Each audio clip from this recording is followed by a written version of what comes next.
when working for the government financially, professionally, it's kind of capped. Whereas going out on your own, the sky is kind of the limit. I think it was at a point where, I was ready to strike out on my own, the sense of to have a little freedom and kind of make my own fortune. When you're working for the government, you're doing the people's work, you're serving and you're doing a public service, and that's great. But you're really, you have no control, you really have no freedom. The cases that you get, they're assigned to you, you don't get to pick them.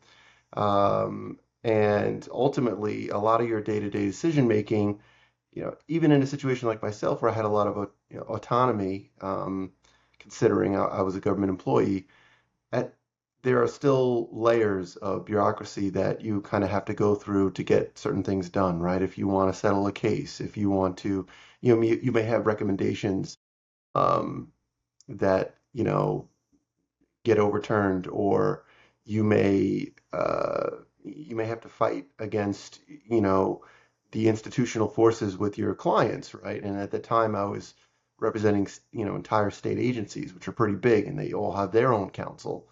And so there's a lot of kind of, there's layers, there's bureaucracy, and it feels very constricting. And so I think, especially as AI really started to, kind of get bigger and bigger and more incorporated into, practices, I was starting to utilize it myself, and I saw the value in it in making things more efficient. And just like everything else, government is a little slower to catch up to the private sector in this regard. And I kind of saw that as I think that the first moment where I was like, you know what, I rather than be stuck here and kind of be behind, I think it's actually a great time to open up my own practice, incorporate AI, and kind of do it the way I'd like to do it. And so I was also at an age where it was kind of a now or never type of thing. I had to make a decision where, do I want to stay and be a government worker? And, granted, it's stable and you have a great, pension and benefits and all of that.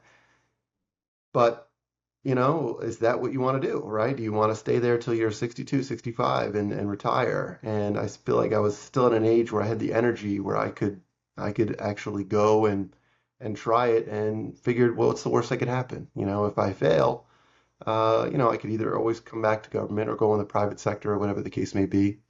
So it was a confluence of a lot of things.